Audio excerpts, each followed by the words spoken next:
Since scleroderma is such a rare disease, it can be very scary to anticipate what's next. This is how I deal with anxiety. There are a few reasons why scleroderma causes anxiety within us. First of all, the medications they give us sometimes work and they sometimes don't. So this can cause anxiety because you're not sure of whether it'll work or not, or the symptoms it may preside. Also, in dealing with scleroderma, you see so many different people go through so many different things. For example, when I went to my first conference, I saw very many people in wheelchairs and on oxygen.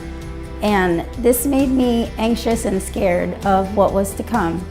But when you see these things, they don't necessarily mean that it will happen to you. That's why it's so important to maintain exercise and a healthy lifestyle to prevent as much damage as possible.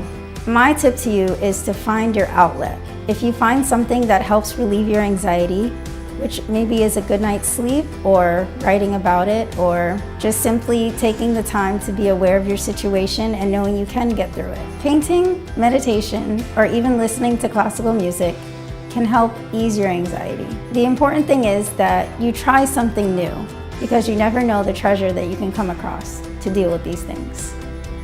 I think the anxiety is the worst in the beginning because you realize you're going on a transition from being who you are, and then you might be a totally different person.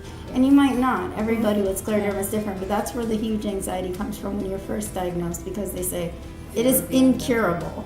And I wish they wouldn't say that, because there are so many ways to treat it and to prevent a lot of the damage from happening. You just got to dedicate yourself.